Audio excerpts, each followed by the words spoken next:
Bonjour à toutes et à tous. Heureux de vous retrouver. Bonne année. Heureux de vous retrouver pour Smart Impact, la seule émission quotidienne consacrée exclusivement à la transformation environnementale et sociétale des entreprises. On va continuer d'accompagner celles et ceux qui changent leur modèle pour avoir un impact positif. Et pour bien commencer l'année, je vous propose un grand entretien, celui de Virginie Gatin, directrice RSE du groupe Legrand, spécialiste des infrastructures électriques et numériques du bâtiment, qui double ses objectifs de réduction de consommation d'énergie pour 2023. Avec elle, on va détailler également les priorités de la feuille de route RSE du groupe, notamment en matière d'inclusion et d'économie circulaire. Et puis pour notre rubrique consacrée aux startups éco-responsables, on va découvrir dons de chaleur et ses solutions de solidarité énergétique. Voilà pour les titres, c'est le grand entretien. Tout de suite.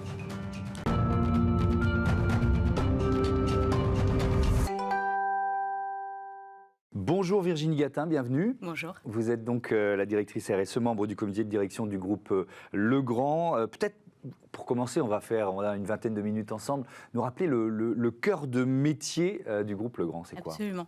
Alors le groupe Legrand, c'est des produits électriques pour le bâtiment. On va parler de produits traditionnels. Ce que vous connaissez, ce que vous utilisez tous les jours, donc les prises, les interrupteurs, les disjoncteurs, etc.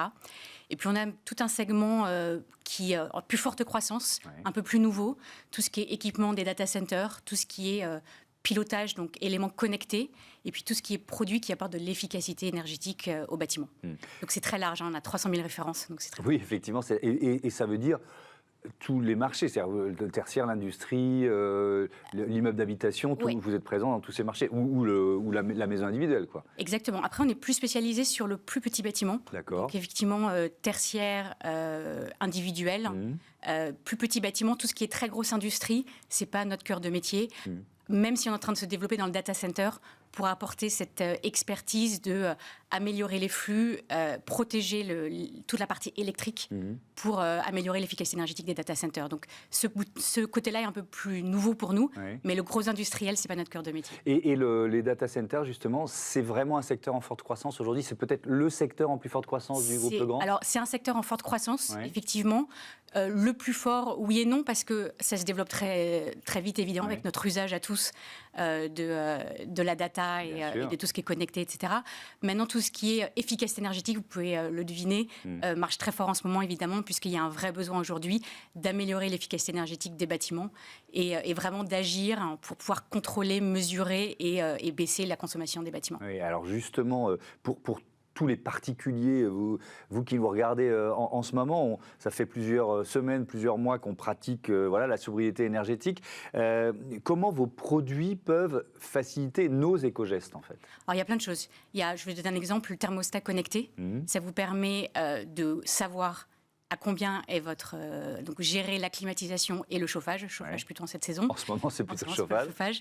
Et non simplement de savoir, mais aussi de le commander. Et ce qui est vraiment nouveau, c'est tout ce qui est smartphone, c'est que vous pouvez le commander à distance. Donc vous pouvez vraiment, vous avez oublié de baisser votre chauffage en partant le matin, vous pouvez à distance baisser la température et donc baisser vos consommations. Donc c'est des choses comme ça, c'est tout ce qui est gestion de l'éclairage, donc détecteur de présence, gérer votre éclairage là encore à distance. Donc c'est vraiment aujourd'hui l'installation dans la maison qui se veut simple, mais c'est aussi tout ce qui est pilotage à distance qui permet vraiment d'agir à tout moment sur son logement ou sur un bâtiment tertiaire. Est-ce que vous avez modélisé ce que le pilotage numérique de sa maison ou de son appartement peut faire en économie sonnante et trébuchante et en économie de carbone, quoi, en CO2 évité? Alors en économie sonnante et trébuchante, oui, mais après je vais vous donner des chiffres très généraux parce qu'il y a tellement de produits différents. Oui. Il y a tellement, ça dépend de la superficie de la maison. Exactement. Ça dépend de plein de choses. Donc, on va dire entre 5 et 35% d'économie selon où vous êtes, ce que vous faites, etc. Après, en CO2, alors je ne veux pas rentrer dans les choses trop techniques, mais tout dépend où vous vivez, puisque le groupe Legrand est un groupe international. On va installer nos produits partout dans le monde. Et du coup, selon si l'électricité que vous utilisez, elle est en France, un peu plus nucléaire, même si c'est un tout petit peu moins en ce moment, ou en Chine, où c'est plus à base de charbon, forcément, les émissions de CO2 évitées seront plus importantes en Chine qu'en France, puisque l'électricité en elle-même est plus carbonée là-bas. Je comprends la logique. Quelques chiffres clés du groupe Legrand, chiffre d'affaires 2021 de 7 milliards d'euros, et vous nous l'avez dit, plus de 38 200 collaborateurs dans près de 90 pays. J'en viens à la politique RSE et à cette dimension internationale. Comment appliquer une politique RSE dans autant de pays, autant de cultures, autant de réglementations différentes? C'est, j'imagine, un défi pour vous. C'est un défi. Après, ce qui est important, c'est d'avoir une vision claire de là où on veut aller en tant que groupe, et après s'adapter dans l'action. Donc la vision, elle est très claire, c'est réduire nos émissions de CO2. Je pense que c'est le cas, heureusement, de beaucoup de grandes entreprises. C'est aussi agir en faveur de la diversité et de l'inclusion. Et c'est tout ce qui est, on a déjà parlé un petit peu, tout ce qui est produits d'efficacité énergétique, vraiment apporter ça partout dans le monde. Donc je dirais que ces problématiques-là, elles sont communes et assez générales. Oui, mais si, pardon de nous interrompre, si on prend le S de sociétal, on y reviendra un peu plus tard dans l'interview, il y a des réglementations qui sont très différentes d'un pays à l'autre. Exactement. Après, dans l'application, on va essayer de beaucoup plus s'adapter à ce qui se passe localement, même si les grandes lignes restent les mêmes. Donc, je prends l'exemple de la diversité et l'inclusion. On a demandé à nos patrons de pays de accélérer le recrutement de femmes à des positions de manager. Alors, selon là où vous êtes dans le monde, ça va être plus ou moins simple. Vous avez plus ou moins de viviers. Ça ne change rien au fait que l'objectif fixé est le même partout. Donc oui, il y a des difficultés locales, oui, il y a des réglementations locales, mais comme l'intention du groupe, elle est vraiment là, on pousse. Alors, c'est plus ou moins compliqué, ça prend plus ou moins de temps, mais on veut vraiment y aller. Oui, parfois, on va partir de 5% de femmes à des postes de direction pour monter à 10, et dans d'autres pays, de 20 à 30 ou 40. D'ailleurs, la RSE chez Legrand, ça remonte à quand? C'est une vieille tradition ou c'est relativement nouveau? La direction développement durable a été créée en 2004. Et après, on est rentré dans des feuilles de route. Ça a démarré en 2007. Et les feuilles de route, c'est vraiment l'action concrète. Donc, on a des feuilles de route qui durent entre 3 et 5 ans. Là, on vient de démarrer une nouvelle en 2022-2024. Et c'est vraiment qu'est-ce qu'on veut faire dans les 3 ans qui viennent sur la RSE, donc diversité, inclusion, économie circulaire, carbone, être un acteur responsable. Et ça veut dire que l'intégralité de l'entreprise se met vraiment dans de marche sur ces sujets-là, avec, alors on est une entreprise qui aime bien les KPI, donc voilà, des objectifs de performance assez clairs, très partagés, et tous les pays du groupe ont leurs propres objectifs et doivent délivrer dessus chaque année. Effectivement, ces feuilles de route, donc la précédente feuille de route RSE pour la période 2019-2021, taux de réalisation RSE que vous affichez, 131%. Alors évidemment, c'est très complexe, on l'a bien dit, il y a les 3 lettres de RSE, donc on ne peut pas détailler tous les objectifs, mais comment vous les dépassez ? Comment vous faites un 131%? Alors, je vous donne un exemple très simple. On voulait réduire nos émissions de CO2. On avait des objectifs et on a été au-delà de la réduction. Et du coup, voilà, vous avez entre guillemets un bonus. Avec quel levier? Alors, les leviers, on travaille beaucoup efficacité énergétique, donc de nos usines. Comment est-ce qu'on on nécessite moins d'énergie pour faire tourner nos usines? Tout le déploiement d'énergie renouvelable sur site. Donc, comment on verdit l'électricité qu'on utilise. Et puis après, c'est tout un travail sur ce qu'on appelle le scope 3. Je disais de rentrer dans des choses un peu plus... Non, mais c'est le scope le plus important. Le plus important, donc tout ce qui est nos fournisseurs, le transport, etc. Et c'est vraiment travailler avec eux aussi pour baisser leurs émissions. Alors justement, est-ce que c'est là-dessus, sur ce scope 3, donc celui des partenaires, des fournisseurs, des sous-traitants, que vous comptez pour atteindre l'objectif 2023? Parce que là, vous annoncez vouloir doubler cet objectif de réduction de votre consommation d'énergie pour l'année 2023, si j'ai bien compris. Exactement. Donc c'est rapide, là. Oui. Alors, ça fait un certain nombre d'années qu'on travaille vraiment sur cette efficacité énergétique. On a décidé d'accélérer parce que la situation, tout le monde la connaît, malheureusement. Oui, c'est aussi parce que ça coûte de plus en plus cher aux entreprises. On veut être aussi un acteur de l'efficacité énergétique. On vend des produits pour l'efficacité énergétique. On veut en être les premiers utilisateurs. L'idée, c'était, on avait comme objectif d'être à moins 8%. Fin 2023, et on a décidé de presque doubler à moins 15. Et donc, ça va du changement des machines dans nos usines, améliorer l'isolation, baisser les températures quand c'est possible. Donc, un peu plus dans les usines où les gens bougent que dans les bureaux. Ça veut dire aussi repenser parfois le temps de travail des gens. Si on peut fermer le vendredi, ça permet de ne pas chauffer pendant 3 jours, juste avant le week-end. Donc, c'est un ensemble de mesures. C'est aussi accélérer le déploiement de panneaux solaires sur les sites pour pouvoir verdir l'électricité et donc émettre moins de CO2. Donc, c'est un ensemble de choses. Là, on parle vraiment scope 1 et 2, donc ce qu'on fait sur nos sites, dans nos bâtiments, dans nos usines. Vous êtes, je l'ai dit en préambule, membre du comité de direction du groupe. Pourquoi c'est un message important que le directeur ou la directrice RSE soit au CODIR? Alors, plusieurs choses. Ce qui est important, c'est toutes les discussions stratégiques qui ont lieu au CODIR, du coup, ont un élément RSE, puisque je donne mon opinion sur les différents éléments, donc que ce soit les investissements, que ce soit effectivement la feuille de route opérationnelle, stratégique, les acquisitions, etc. Donc, c'est très important parce que ça veut dire qu'il faut avoir toujours cette opinion RSE dans ce qu'on dit. Et puis, le signal est très fort envoyé et en interne et en externe. En interne, à tous nos collaborateurs, la RSE est un sujet stratégique. La preuve, c'est qu'il y a quelqu'un en comité de direction qui est chargé. Mais à l'externe également, quand vous allez voir vos fournisseurs pour les convaincre de s'engager à vos côtés pour qu'ils réduisent leurs émissions de CO2, le fait que le directeur ou la directrice RSE soit au comité de direction change le poids que vous pouvez avoir vis-à-vis d'eux, parce qu'ils comprennent bien que c'est un sujet stratégique pour l'entreprise. Et ça veut dire que vous en référez directement au directeur général Benoît Coquard. Il n'y a pas d'intermédiaire. Exactement, il n'y a pas aussi ça, si on rentre un peu dans tout à fait. si on ouvre le capot d'une entreprise, c'est quelque chose de très important. Il est impliqué, évidemment, dans tout ce qu'on fait en RSE, mais il écoute aussi, du coup, l'opinion RSE sur toutes les décisions qu'il prend et qui sont discutées au comité de direction. Donc, c'est vrai que ça change beaucoup la donne. Alors, les objectifs RSE, cette feuille de route, il y a deux leviers pour inciter, on va dire, tout le monde dans l'entreprise à les réaliser. Je trouve que c'est intéressant. Il y a d'abord ce crédit syndiqué. Alors, il faut expliquer un peu ce que c'est. 600 millions d'euros, si j'ai bien vu, d'obligations dont le coût est indexé sur la performance RSE. C'est ça? Comment ça marche un peu dans le détail? Alors, ça marche, en fait, on a des engagements à horizon 2030 où on a dit, voilà, on va baisser de 50% nos émissions de CO2 scope 1, 2 à horizon 2030 et 15% nos émissions de scope 3. Et si on le réalise, le crédit est comme il est, et si jamais on ne le réalise pas, il y aura un premium.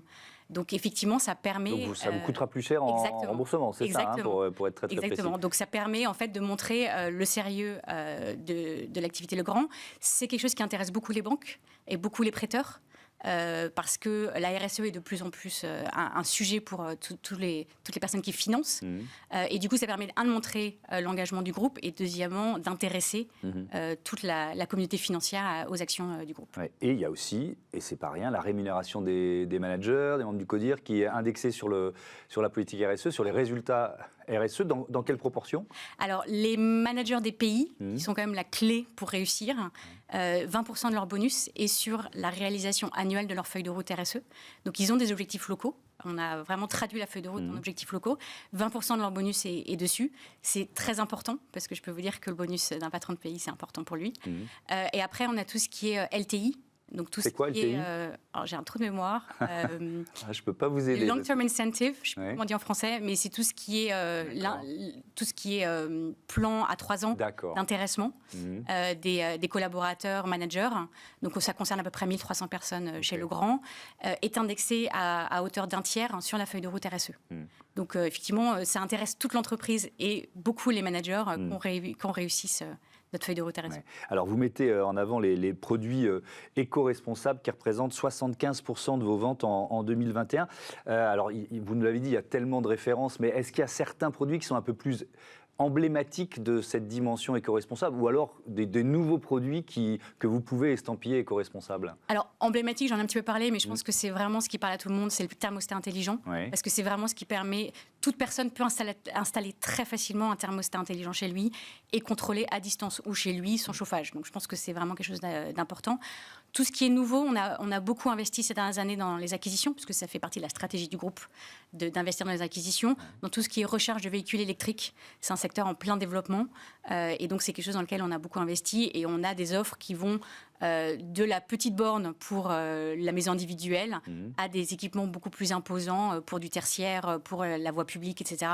Et donc c'est un secteur là aussi en plein boom. Avec cette dimension de bornes intelligentes, je sais qu'il y a pas mal d'entreprises qui travaillent là-dessus. Je ne sais pas si c'est le cas des entreprises avec lesquelles vous êtes associés. C'est-à-dire que finalement notre voiture puisse participer à la redistribution d'électricité sur le réseau quand le réseau en a besoin? Alors, c'est encore des choses en développement, mais effectivement, c'est des choses qu'on regarde. Oui, effectivement, c'est vraiment des solutions intéressantes. Évidemment, on est en pleine crise énergétique depuis plus de 10 mois. Ça veut dire que vous le ressentez sur, tout simplement, votre cœur de business, c'est-à-dire la demande en produits d'efficacité énergétique? Oui, très clairement. Alors, on a la chance, en tant qu'entreprise, nous, de ne pas trop le ressentir, ressentir au niveau des consommations, parce qu'on est une entreprise finalement qui consomme assez peu, même si on continue nos efforts. Par contre, clairement, on le ressent dans la demande. Tout ce qui est efficacité énergétique, tout ce qui est produits connectés, produits intelligents qui permettent de piloter, parce qu'il y a ce qui apporte de l'efficacité, mais il y a aussi ce qui permet de piloter l'éclairage, un détecteur de présence, qui permet de baisser l'intensité de l'éclairage quand il y a moins de personnes dans le bâtiment, etc. C'est des choses qui intéressent beaucoup. Je vous l'ai dit, les data centers, tout ce qui permet d'optimiser les flux pour baisser la température et donc nécessiter moins de clim. Ça paraît simple, hein, mais c'est énorme sur des énormes data centers de pouvoir baisser ses besoins en électricité. Il y a un objectif, donc vous êtes à 75% de vos votes en 2021, objectif 80% en 2030. Alors je me suis dit pourquoi les 5 points sont difficiles à atteindre, parce qu'on est quasiment sur une décennie pour y arriver. Ouais. Alors le groupe Legrand croît de deux manières, croissance organique et croissance externe via des acquisitions. Et donc on a en moyenne 4 à 5 acquisitions par an. Et donc dans tous ces chiffres-là, les acquisitions sont intégrées au fur et à mesure. Donc pour le groupe, passer de 75, quel que soit le sujet, à 100% est toujours extrêmement complexe, parce que chaque année, vous embarquez 4-5 nouvelles entreprises dans le groupe et qui doivent développer des produits à efficacité énergétique, qui doivent rattraper le groupe.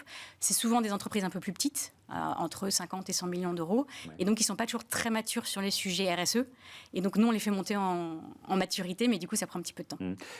Vos produits, ils ont un profil de durabilité. C'est quoi? C'est une sorte d'éco-score C'est un petit peu ça, c'est un peu plus complexe qu'un éco-score qui va sur ABCD.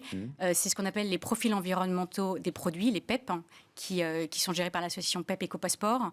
Et donc là, on fait une analyse de cycle de vie sur l'intégralité du produit, sur tout son cycle de vie, donc des matières premières jusqu'à sa fin de vie, pour vraiment donner aux clients toute l'information nécessaire sur quel est l'impact environnemental du produit. Donc c'est un peu plus complexe qu'une scorecard, mais c'est effectivement l'idée. Et donc, c'est contrôlé par un organisme indépendant. Exactement. Donc, ça, vous avez, il faut l'enregistrer. Vous avez des auditeurs qui viennent vérifier que ce que vous avez écrit est juste, etc. C'est très contrôlé. Vous l'avez évoqué en parlant de Scope 3, pour ce bilan carbone, le groupe Legrand dépend aussi de ses fournisseurs. Est-ce que ça veut dire que vous en laissez parfois certains de côté parce qu'ils ne rentrent pas dans la feuille de route, quoi? Alors, oui, mais très peu. C'est-à-dire que l'idée... Est-ce qu'il y a un mouvement de fond ? Alors, il y a un mouvement, mais surtout, c'est la façon dont fonctionne le groupe. On a toujours travaillé... Alors, c'est un groupe très décentralisé, vous l'avez dit, on est dans beaucoup de pays. On travaille beaucoup avec des fournisseurs locaux, puisqu'on produit beaucoup localement. On n'a pas de très grosses usines. On a des usines implantées partout où on est, parce qu'il y a beaucoup de normes locales, beaucoup de réglementations, etc. Et du coup, on travaille beaucoup avec les fournisseurs locaux. Et donc, historiquement, le groupe, que ce soit des sujets santé-sécurité, des sujets droits humains ou maintenant des sujets environnementaux, on travaille avec nos fournisseurs et donc on les emmène avec nous. Donc, il y en a quelques-uns qui ne veulent vraiment pas suivre, c'est rare heureusement, mais l'idée c'est, même s'ils ne sont pas très matures, c'est de les faire monter en maturité, donc de vraiment travailler avec eux. Et est-ce qu'il y a des pays où c'est plus compliqué? Parce que souvent quand on discute avec des représentants de groupes mondiaux, ils disent nous en France on essaie d'être pionniers, en Europe on essaie d'être pionniers, voilà, il y a des mesures qui sont prises, et puis dans d'autres pays émergents, ils nous disent vous êtes bien gentils, mais vous avez pollué pendant des décennies et nous, laissez-nous croître. Est-ce qu'il y a des pays où c'est plus difficile d'imposer finalement ces objectifs, ces valeurs RSE? Alors, plus difficile de les faire passer, non. Après, vous avez une réalité de marché local. C'est-à-dire que si le marché local n'est pas très mature en matière de RSE, votre fournisseur va être questionné un petit peu plus. Pourquoi est-ce que je le ferais pour vous? Alors qu'un fournisseur en Europe, on ne va pas être le seul à le leur demander, donc ça va être plus naturel. Donc ça dépend de la maturité locale, ça dépend aussi beaucoup de la disponibilité locale. On est très investi dans tout ce qui est matériaux recyclés, augmenter la part de matériaux recyclés dans nos produits. Et c'est vrai que si vous n'avez aucune filière locale en matière recyclée, vous ne pouvez pas l'inventer. Donc ça prend du temps. Donc c'est plus une question de maturité, mais les fournisseurs sont assez peu, je dirais, hermétiques au sujet. Par contre, ça prend plus de temps. Je vous propose de regarder la raison d'être du groupe Legrand, améliorer les vies en transformant les espaces où les gens vivent, travaillent et se rencontrent avec des infrastructures électriques et numériques et des solutions connectées qui sont simples, innovantes et durables. J'ai pas retrouvé la date. Elle date de quand, cette raison d'être? Elle date, si je ne me trompe pas, de 2019. Et quel processus? Parce que c'est souvent un moment important dans la vie, surtout quand on est aussi voilà, aussi vaste, aussi mondialisé qu'un groupe comme Legrand. Exactement. Alors, c'est un travail qui est fait avec l'interne, avec vraiment toutes les parties prenantes internes. Ça a été un vrai long travail de questionnement où on a vraiment interrogé les personnes sur c'est quoi pour vous Legrand, c'est qui pour vous Legrand et qui est-ce qu'on veut être demain. Et c'est tout l'intérêt d'une raison d'être. C'est qui je suis aujourd'hui, mais surtout qui je veux être demain et qu'est-ce que je veux changer dans la vie des gens. Et c'est le but d'une raison d'être, c'est d'être aspirationnel. Donc, je ne dis pas que cette raison d'être... Aujourd'hui, on y est à 100%, mais ça, c'est ce qui vraiment, c'est l'énergie qu'on doit insuffler à nos équipes pour développer tous nos produits pour demain. Et l'étape suivante, c'est-à-dire l'entreprise à mission, qui est plus contraignante, puis la raison d'être s'inscrit dans les statuts de l'entreprise. Vous y réfléchissez, pour l'instant, est-ce que vous êtes sur ce chemin ou pas ? Pas pour l'instant. Pas pour l'instant. Non. On l'a clairement regardé. Ouais. On n'est pas sûr que ce soit ce qui fonctionnerait pour le groupe Legrand, parce qu'on a un engagement RSE très clair. L'intégralité du comité d'action est très impliquée, du conseil d'administration aussi. Et donc, on n'est pas sûr aujourd'hui, on ne se l'interdit pas, on ne dit pas non, c'est pas un non, mais c'est quelque chose auquel on réfléchit, mais de loin. Le S de sociétal, on en a parlé déjà un bon moment, mais vous annoncez vouloir développer 200 courants d'affaires supplémentaires avec des fournisseurs engagés en faveur de la diversité et de l'inclusion. Alors, c'est quoi un courant d'affaires déjà ? Et puis, comment vous l'identifiez, vous les identifiez ? On a eu beaucoup de temps à définir ce que vous voulez dire un courant d'affaires pour nous. L'idée, c'est de dire, comme on est très engagé sur la diversité et l'inclusion en interne, comment est-ce qu'on peut aller plus loin ? Et donc, l'étape suivante, c'était effectivement de l'ouvrir à nos fournisseurs. Et ce qu'on voulait surtout pas faire, c'est que, puisqu'à partir du moment où c'est déployé dans nos pays, un pays puisse dire « Ah oui, mais moi, je travaille avec un tel depuis longtemps, donc c'est bon ». Non, c'est des nouveaux courants d'affaires. Donc, il y a un minimum de montant d'achat ou un minimum de temps d'équivalent ETP, on va dire, équivalent temps plein de personnes qu'on fait travailler. Et l'idée, c'est vraiment d'ouvrir l'entreprise à des nouveaux fournisseurs, donc des nouveaux courants d'affaires, pour intégrer beaucoup plus ces dimensions. Et ça peut être très varié selon d'un pays à l'autre, il y a des sensibilités très différentes. Aux États-Unis, ce sera plutôt des fournisseurs issus de minorités. Dans d'autres pays, ce sera plutôt des personnes en situation de handicap ou des personnes éloignées de l'emploi. Donc, on a laissé beaucoup de liberté. Mais l'idée, c'est vraiment ouvrir l'entreprise à des nouvelles typologies Ça veut dire, alors là, j'emploie une typologie qui est française, mais bon, qui existe aussi en Europe, beaucoup plus d'entreprises ou de partenaires issus de l'économie sociale et solidaire. Ça peut tout à fait être ça. Mais c'est pas imposé. Ça fait partie exactement. Des viviers dans lesquels vous cherchez. Exactement, avec lesquels on travaillait déjà. Mais comme on était dans les nouveaux courants d'affaires, on demande aux pays, dont la France, d'aller chercher des encore nouveaux fournisseurs. Un dernier mot, alors très rapide, on a parlé de la place des femmes. Il y a 3 femmes sur 9, je crois, membres du comité de direction. Je crois que c'est un peu mieux que la moyenne des groupes du CAC 40, hein, on peut le dire. Question très générale, est-ce qu'il faut imposer des quotas aux entreprises pour les CODIR ou les COMEX, comme pour les conseils d'administration ? Alors, ma réponse est oui. Il y a quelques années, je vous aurais dit non, parce que je voulais absolument qu'une femme, elle soit reconnue pour son travail, ses qualités, et pas parce que c'était une femme. Et en fait, on s'est rendu compte, malheureusement, que sans quotas, ça bouge très, très lentement. Et donc, aujourd'hui, ma réponse est clairement oui. Je pense qu'il faut en passer par là pour créer ces viviers de femmes. Et pour que demain, ce soit plus un sujet, est-ce que c'est une femme ou un homme, mais c'est bien à qualité égale. Et que j'arrête de poser cette question. Merci beaucoup. Merci Virginie Gatin et à bientôt sur Bismart. C'est l'heure de notre rubrique consacrée aux startups éco-responsables.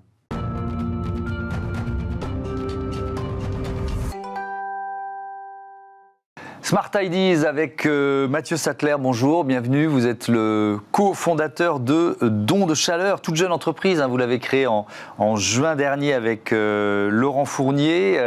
Peut-être un mot de votre histoire commune. Vous étiez dans la même entreprise, c'est ça ? Oui, c'est ça, tout à fait. En fait, avec Laurent, donc mon cofondateur, on travaillait tous les deux chez Engie dans les énergies. Ok. Pourquoi vous vous dites on crée une entreprise ? Pourquoi ce don de chaleur ? Expliquez-moi. En fait, c'est arrivé vraiment en mai, quand on voyait la crise énergétique arriver, où on s'est dit, bon, l'hiver prochain, il va y avoir un vrai sujet d'économie d'énergie. Les gens vont avoir besoin et envie de faire des économies d'énergie. Parce que les prix vont augmenter, l'État et les fournisseurs vont les encourager. Sauf qu'il y a quand même un problème, c'est que même quand on a envie d'en faire, on ne sait pas très bien quoi faire à part baisser le chauffage. Et l'hiver, avoir froid, ça fait rêver personne. Donc, on s'est dit, il faut essayer de trouver une solution pour aider les gens à réduire leur consommation d'énergie sans que le message ce soit cet hiver, gelez-vous. Oui, effectivement, c'est pas un message très, très positif. Donc il y a cette idée, donc ça s'appelle don de chaleur. Quel défi vous lancez en quelque sorte? Parce que c'est un défi. C'est un défi, effectivement. En fait, c'est un défi. Ce qu'on dit, c'est que c'est un défi de solidarité énergétique. Pourquoi? Parce que, en fait, on propose une application dans laquelle on vous aide à réduire votre consommation d'énergie via des petits défis qu'on veut rigolos. Et en relevant ces défis, vous réduisez votre consommation, nous on vous aide à la mesurer et en plus on vous récompense en versant des dons à des associations qui vont aider d'autres personnes à avoir plus chaud cet hiver, notamment des personnes fragiles qui ont besoin d'aide, qui vivent dans des logements mal isolés. On va les aider à isoler leur logement. Ah oui, donc il y a un objectif de lutte contre la précarité énergétique, mais alors comment les Français peuvent participer? Comment on va évaluer nos économies d'énergie? Alors très concrètement, c'est une application donc, qui est téléchargeable sur tous les stores, donc on peut tous télécharger. Donc on s'inscrit et nous, on propose des défis. Donc, il suffit en fait tout simplement de relever des défis. Donc, les défis, ça peut être par exemple des petites choses très simples comme aller faire un bonhomme de neige dans son congélateur avec le givre qu'il y a sur les parois du congélateur. Pourquoi? L'objectif, c'est de dégivrer son congélateur et ça permet de réduire la consommation du congélateur. Il sera beaucoup plus efficace comme ça, oui. Effectivement. D'accord. Et vous le mesurez comment? Et en fait, nous, on se connecte à votre compteur Linky, votre compteur connecté. Et le fait de se connecter à ce compteur, ça nous permet de prendre connaissance de votre consommation, de mesurer précisément vos économies d'énergie. Donc vous, en tant que participant, vous voyez sur l'application les économies que vous faites.